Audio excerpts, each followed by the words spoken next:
Hi everyone, welcome back to Pine Hollow Auto Diagnostics. Today we have a 2007 Toyota Rav4 V6 from out of state. The owner has 427,000 miles on this thing.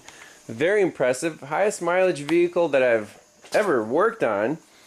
And customer complaint is it's just losing power going up hills, starting to misfire. The parts cannon has been shot a little bit. He said he replaced all the spark plugs and coils. Now I asked him what brand he used, and they're Hitachi coils and GK plugs. Then he still had the problem. He took it to a shop and they replaced the upper intake manifold gasket here. They said there's some vacuum leak. Again, that helped a little bit, he said. Then they replaced the mass airflow sensor. Hey, Denso, made in Japan. So at least he put a good one in, but I'm pretty sure there's nothing wrong with the old one. But it's still having this problem. He said he can cruise on the highway straight all day long, no problems, but as soon as you hit a grade, you get on the gas, it'll start hesitating. So that screams to me that it has a fuel delivery issue. Now 430,000 miles, it's still in the original fuel pump. Okay, so fuel pumps on Toyotas generally don't go bad, but it's such a high mileage, that's going to be my number one suspect. So let's plug in a scanner, scan it for codes, look at some live data, and then we can plumb in a fuel pressure gauge and take it on a good test drive, try to go up a hill, see what happens to our fuel pressure. But that's going to be my my guess at this point. So there is the mileage, 427,000 miles. Amazing. This guy travels for his job, so he needs a fast highway car, and this is it. Here are the codes. P0171 system to lean bank 1. Now it's only bank 1, not bank 2. Interesting. P0300 random multiple cylinder misfire detected. So right away, let's go into our ECM, and in here let's look at the freeze frame for these 171 codes. So in our engine menu, let's read freeze frame, and they're the same code there. I want to see what the throttle opening was, what the load was.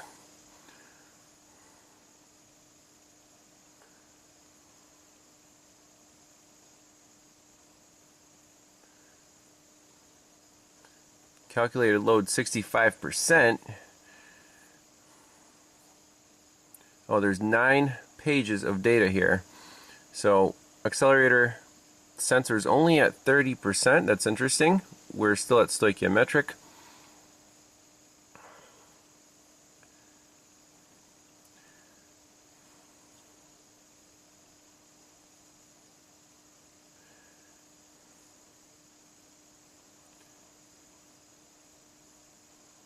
Six miles from DTC cleared, 1600 RPM. We're in closed loop. Engine is almost fully warmed up. 18 grams per second. That's kind of weird. And look at the long and short term. You're all the way at 34%. Okay.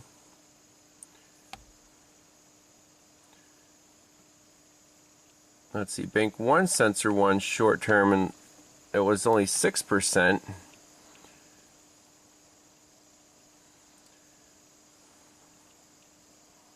Let's see here.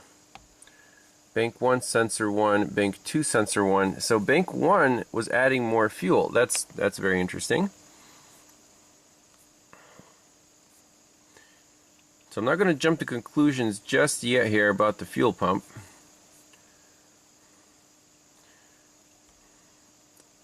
I just want to look at live data.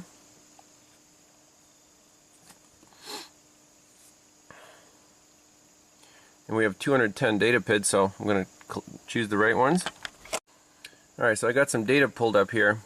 Our accelerator pedal sensor 1, sensor 2, it's 15 and 31%. If I push it all the way down, maybe 70 and 80. Okay, so that's how that works. I got lambda, engine speed. You can see the long term on bank 1 is 35%, and long term on bank 2 is only 7%. That's interesting. And total fuel trim's down here. And throttle sensor right there. So let's start it up.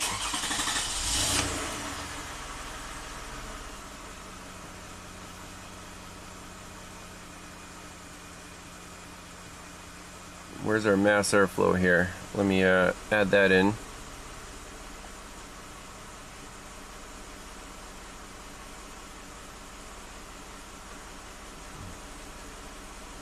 MAF.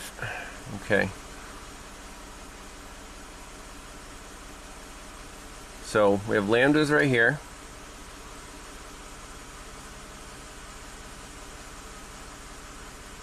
.1 grams per second, that's reasonable.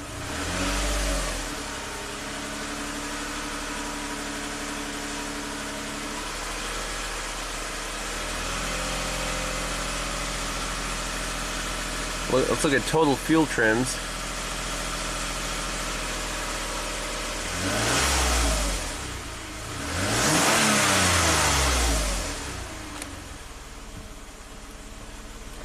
Okay, so I'm going to load the engine just a little bit in reverse.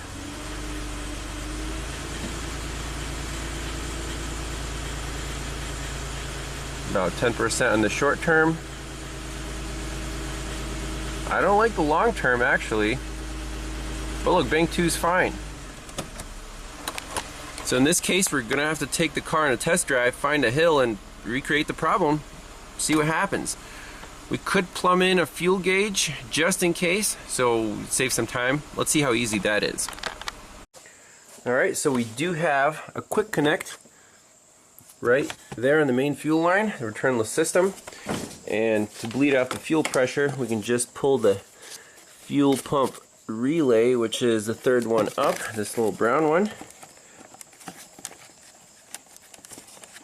So let's pop that out and run it until it stalls out, and then hook up our fuel pressure gauge.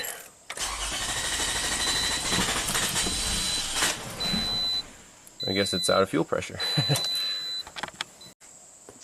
So unfortunately, the SUR&R kit, these connectors, they're not deep enough to fit the OEM line on this Toyota. So the OEM line looks just like that. You can see the metal extends quite a bit past the little collar.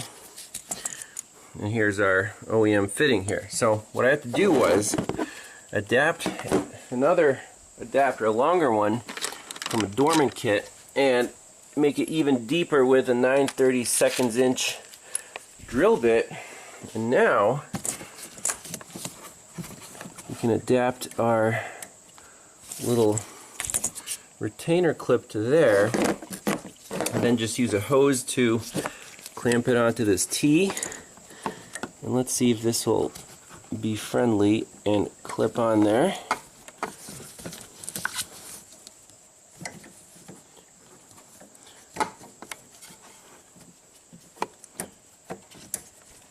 Yes, it clipped in. Very good. So that'll stay on. And now we just adapt our OEM line to this fitting right here.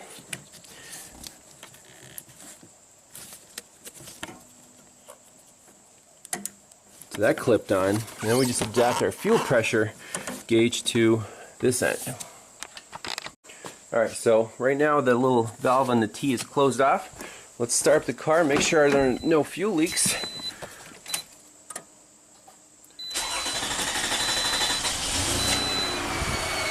Okay.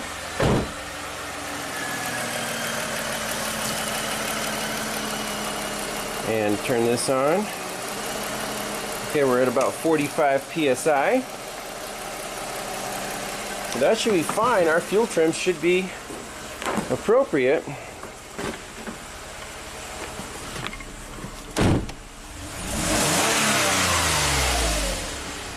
Let's put it under a little bit of load.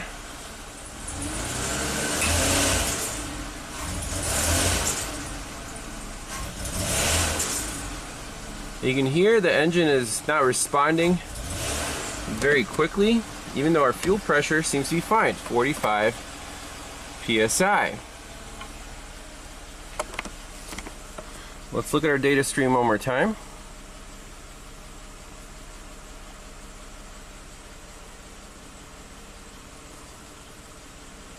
Our long term on bank 1 is still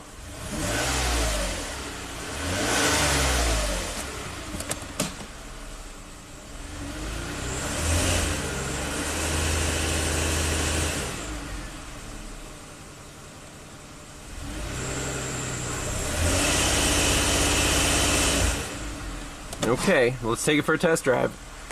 Alright, we're going to do a pull here. Fuel pressure gauge showing 45 psi, and we got data graphing. So let's see what happens here.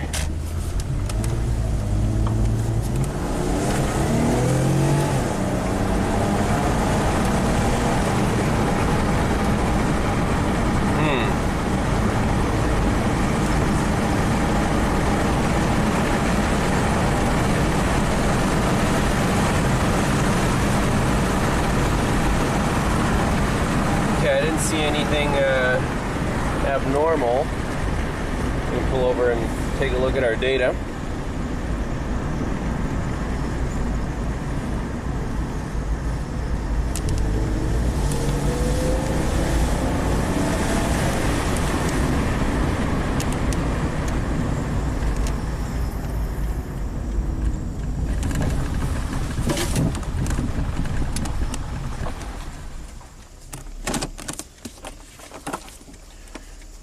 Alright, so let's see here. So we'll stop the recording. Okay. Let's can we pause this? Maybe not, but you can see the long-term fuel trim dropped to close to 0 when we floored it. Right here, accelerator sensor is at basically floored. Our short-term trims here and here didn't do too much. What about our oxygen sensors?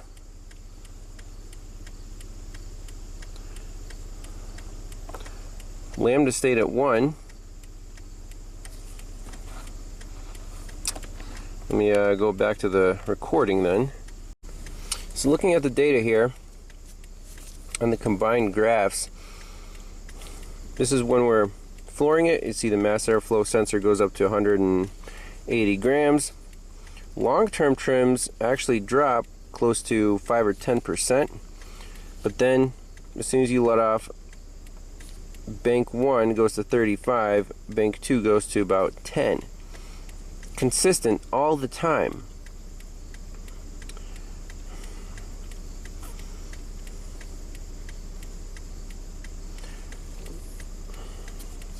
I'm tempted to erase the codes to delete the memory. But you can see the total trims here. I think it says 45% and 15%. There is a bank-to-bank imbalance. Indeed, bank 1 is definitely running leaner, getting less fuel, and therefore the computer has to compensate and widen the injector pulse width. Is it possible that the injectors on one bank are more restricted than on the other? We didn't see any problems with our fuel pressure, and fuel pressure would affect both banks equally, but bank 1 is significantly worse than bank 2. Very, very interesting. So we could do a fuel pressure, fuel injector drop test just to see if they're all even. Again, on high mile Toyotas, sometimes injectors do get restricted, but I don't see any problem with the fuel pump like I originally thought. And we're looking for a bank specific issue. Now you might say, oh, check the cam timing. That would definitely set a code. This is a variable valve timing engine. The only coded setting is a 171. System too lean, bank 1. And we can see that on the fuel trims. So, very cool case study. Let's drive it a little bit more. And I want to get it to act up. Look at the misfire counters and fuel trims and go from there. Okay, so after driving around, test driving is absolutely key in these drivability problems. we can say it's not the fuel pump. When you floor it, the car actually goes pretty well. We can see a bank-to-bank imbalance. Bank 1 is running leaner than stoic at wide open throttle. Bank 2 is running rich, as it's supposed to. Other thing I noticed, when the fuel trim, when you're under light throttle, is at 35%, no problems at all. I mean, in terms of drivability. As you step on the gas, the fuel trim drops to 5% for some reason, and lambda 1 goes to 1.23, which indicates lean. That's as lean as it goes. In fuel cut, it says 1.23. And you can feel the power of the car kind of decrease. It kind of goes like, So when that fuel trim drops close to 0, there's a problem, and it has to be fuel delivery. It has to be clogged injectors. So let's go back to the shop, do an injector drop test on all the injectors, and I'm assuming on bank 1, we're gonna find that the flow of the injectors is a little bit less than on bank 2. That's the only logical thing right now that makes sense in my mind. Could we have a bad O2 sensor or air-fuel ratio sensor? I don't think so. I believe these sensors because when, right now, Lambda's 1 is running perfectly smooth. It has good power when Lambda's around 1. But as soon as Lambda goes 1.23 on bank 1, you feel a power loss. It kind of gets like sluggish. When you floor it, it richens up, but not enough to go richer than stoichiometric. It's still like 1.1. That's really the only thing I can come up with at this point. It's a bank-to-bank imbalance. There's nothing wrong with our cam timing. Otherwise, it would set, a cam correlation code, or like a P0015, like we saw on the Lexus V6. So, injector drop test coming up next. One more thing that's worth looking at is the downstream sensors. I also have those graphed. So, bank 1 sensor 2 is right here. Bank 2 sensor 2 is over here in the corner. Now, I'm really sorry about the glare. And maybe we can put it here in the shade. So look what happens when Lambda on bank 1 goes to 1.23. It happens under medium throttle. Right here. 1.23. Look at the oxygen sensors.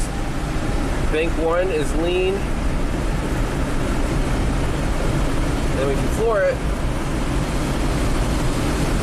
Get a little bit better. Now, bank 1 sensor 2 stayed lean.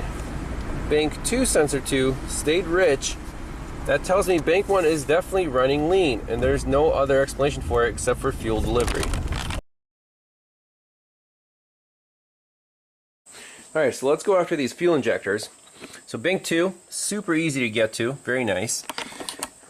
Bank 1 is under the intake manifold. We can get to cylinder number 1, but number 3 and 5, especially 5, is completely buried. So, the engine controller lives over here, so we could take off the cover and find the right wires. On our wiring diagram, the control wires, that'll probably be the easiest thing to check. But for now, at idle, since bank 1 is like 30% fuel trim, I want to use a scope and compare the pulse width of bank 2 to bank 1 just to see what the computer is commanding. Alright, so we got 2 channels hooked up. Channel 1 is on cylinder 1, channel 2 is on cylinder 2. Let's just run the car, let it stabilize.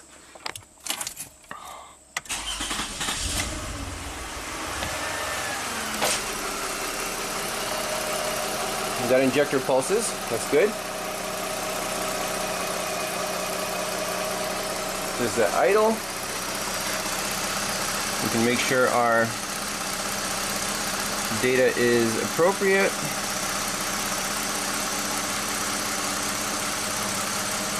Let's just do long-term, make sure it's in closed loop. Yep. I'm going to rev it up once.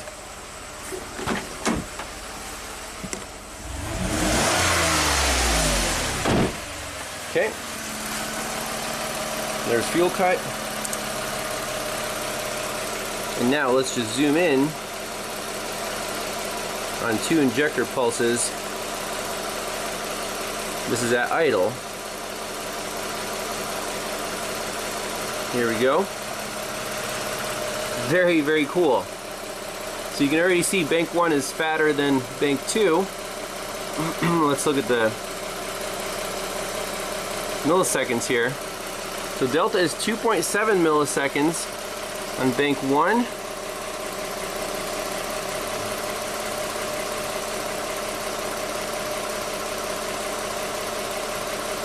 And only 2.1 milliseconds on bank 2. So indeed the computer is compensating for lack of fuel on bank 1.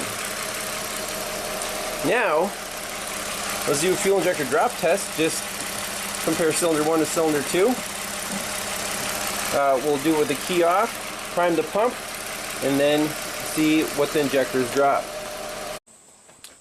So I'm noticing here the fuel system pressure is a little low when it's holding, 16 psi, so it's not like something's draining it to 0, but you'd expect to be a little higher than that. Alright, so let's prime the fuel pump.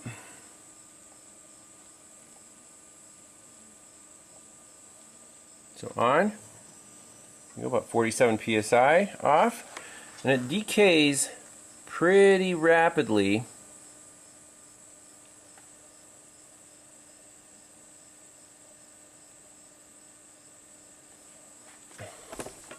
So our pulsar tool is set up to control cylinder number 1. The feed is coming from, the car. So let's put this pulsar tool right here. Let's prime the pump and wait until it drops to 40 psi, then hit the pulsar tool. And now, alright, so right about 25 psi. Let's record that. So 40 to 25 psi. Let's move this to cylinder number 2. So this will be at least comparing cylinder 1 to cylinder 2. Now let's reprime our pump. Off. Wait until it gets down to 40. And push the button. Boom. 22. Huge difference. 40 psi to 22 psi. That's it. Injector, at least on cylinder 2, is flowing more than cylinder 1. Now let's at least do the ones that we can easily right now. So prime the pump again. We'll do cylinder number 4. Start at 40. Boom. 22. I like that. Next one over. Let me back probe that. Alright, here's cylinder number 4.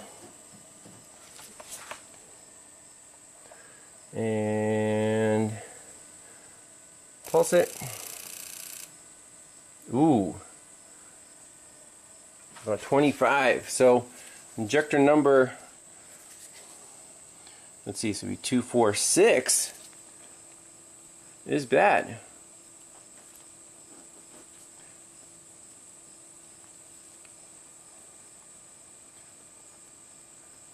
Let's see if I can get to number 3.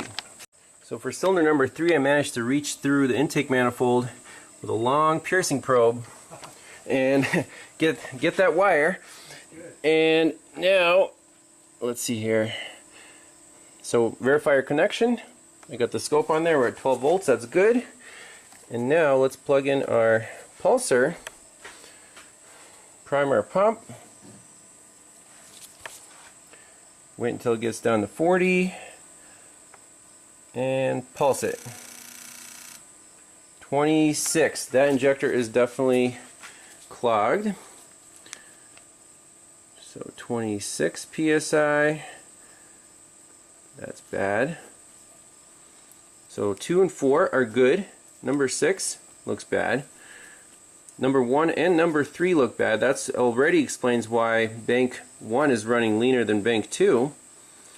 I really want to get to number 5. Let's see if we can make that happen. Alright, success. Piercing probe is connected to number 5 control wire. Just had to remove this breather hose. We're definitely connected. 12 volts.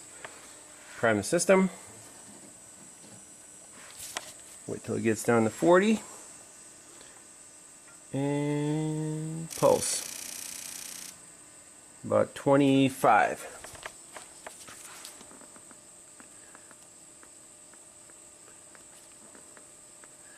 I'm going to say that one's bad as well. So all 3 injectors on bank 1 are restricted. On bank 2, only number 6 is restricted. 4 psi difference, that's pretty substantial. That's enough to cause lean codes and drivability problems. So this car is getting a set of OEM or name brand injectors. Guaranteed fix. Let's see, that was a pretty involved diagnostic process, so easy, 2-hour charge, and then be a happy customer. So give them an estimate and go from there. Thanks all for watching. If I get to do the repair, we'll also put that in part 2. See you guys next time. Bye-bye.